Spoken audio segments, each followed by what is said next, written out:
Olá, galerinha, sejam bem-vindos à nossa aula de filosofia e hoje nós iremos discutir de uma questão que ela está também interligada à ética. Temática essa proposta desde o nosso início da unidade e hoje nós iremos tratar sobre o prazer, a abonia e a ataraxia, que se encontra na página 15 do livro didático de vocês. Mas aí, para que a gente possa viver bem a temática de hoje, nós precisamos retornar a alguns conceitos que eu faço questão de te explicar agora. Em nossa última aula, nós vimos que para os cínicos e os estoicos, o alvo do ser humano em vida era alcançar a felicidade. Felicidade essa decorrente da própria virtude. E para que o homem se tornasse um ser virtuoso, ele precisava se desprender do prazer. Porque para os cínicos e os estoicos, o prazer torna o homem vulnerável, torna o homem um ser que vive apenas o momento.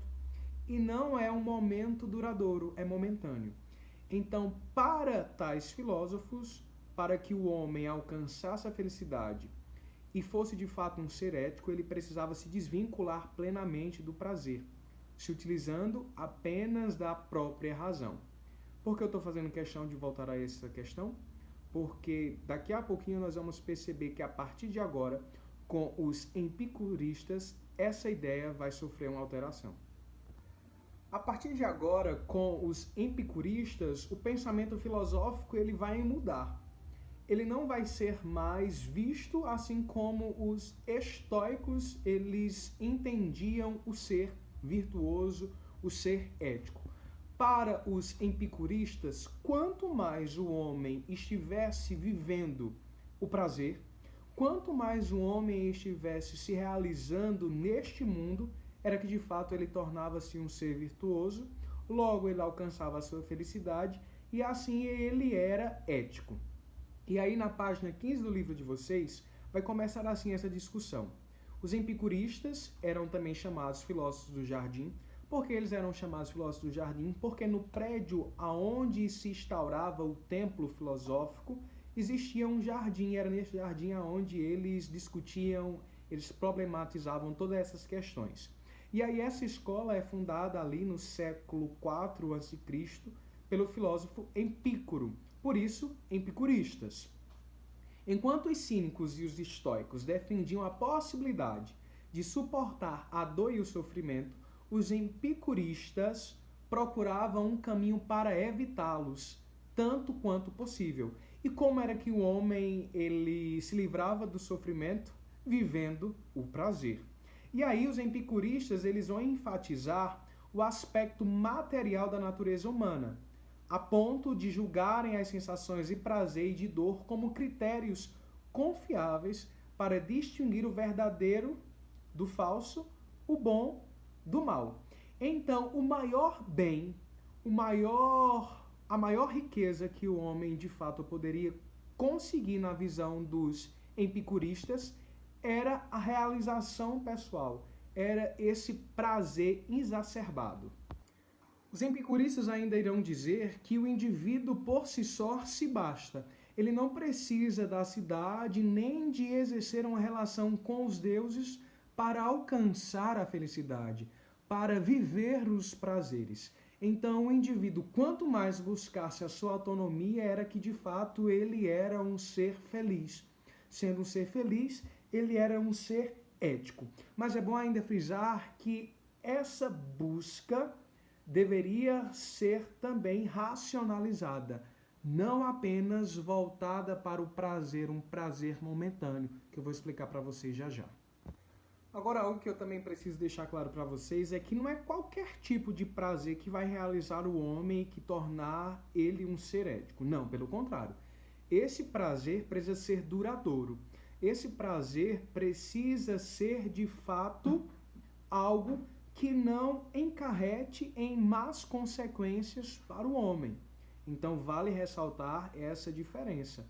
Não é porque nós estamos dizendo que os epicuristas dizem que nós iremos viver agora o prazer, que é qualquer tipo de prazer, não. Precisa ser um prazer racionalizado, repito, e um prazer que não traga más consequências para a história do homem, também para o indivíduo do qual ele está se relacionando. E aí na página 16 do livro didático de vocês vai trazer os 3 princípios que tornam o ser um ser equilibrado, que mesmo em torno a este mundo, ele mantém-se em equilíbrio nessa busca pelo prazer e da felicidade, sendo assim um ser ético. E quais são esses? Está no livro. Primeiro, sensacionismo. Segundo, atomismo. E terceiro, semiateísmo. Todos esses 3 princípios estão de uma forma bem clara no livro de vocês, por isso que eu não vou estar fazendo questão de exemplificar aqui para vocês no vídeo. E aí eu também já indico a resolução das atividades propostas nessa mesma página, que são a letra A e a letra B, bem como as atividades 1 e 2, porque agora eu vou tratar de um outro tema na página 17. E agora na página 17 nós vamos tratar de um assunto que se reporta à Idade Média. E na Idade Média nós já vamos ver o cristianismo ali imperando. E com o cristianismo surgem aí 2 grandes filósofos que corroboram para todo o pensamento medieval, que é Santo Agostinho e Tomás de Aquino. E o que é que eles vão nos dizer a respeito do ser ético? Lembrando que esses 2 filósofos, eles estão em volta do cristianismo. Eles são modelos do cristianismo. E se eles estão modelos do cristianismo, logo nós vamos dizer que o ser ético nada é mais do que aquele que vive uma relação contínua com o ser supremo, com Deus. Então, para eles, o ser só era capaz de alcançar a ética se mantivesse uma relação contínua com Deus. E aí surge uma questão. Se nós estamos dizendo que Deus é o ser perfeito, o sumo bem, o que é então o mal? Vamos discutir junto agora. E aí, antes da gente estabelecer uma definição para aquilo que para esses 2 filósofos era o mal, nós precisamos deixar bem claro que Platão, ele vai iluminar muito as ideias de Santo Agostinho. Então, toda a filosofia de Agostinho terá como modelo a filosofia do próprio Platão. Questões éticas dos quais nós discutimos em aulas anteriores. Revisa o material. E aí, Aristóteles é quem vai iluminar mais a ação filosófica de São Tomás de Aquino. E aí eu repito mais uma vez que para eles o bem era Deus. Então, o mal era o contrário. E o que é o contrário de Deus? A ausência do próprio Deus. Então, o ser não ético é aquele que é incapaz de abrir-se para a ação divina. Então, o ser ético é aquele que permite-se ser iluminado por Deus, na concepção de Santo Agostinho. Então, toda a sabedoria, todo bem vem de Deus. Toda a perfeição, ela reside em Deus. E nós, enquanto seres, somos, na concepção desses 2 filósofos, imagem e semelhança de Deus. Logo, por natureza, nós somos seres éticos. Creio eu que de informação por hoje basta, então vamos para uma breve revisão, tá? Então nós começamos a nossa aula de hoje trazendo à mente aquilo que foi abordado lá em aulas anteriores da sala, pelos cínicos e os estoicos, a ideia de que o homem ele precisava se desvincular de todos os prazeres para se tornar um ser ético.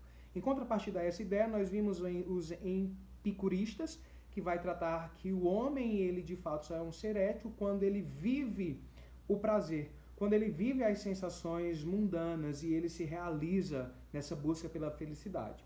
Por fim, nós acabamos de discutir sobre a concepção dos filósofos medievais da patrística, Santo Agostinho e São Tomás de Aquino, que vão dizer que o sumo bem, que o ser ético só é capaz de ser ético, de escolher o bem, se estiver ligado com a força divina, da qual eles vão dizer que é Deus. E a ausência desse Deus é o mal.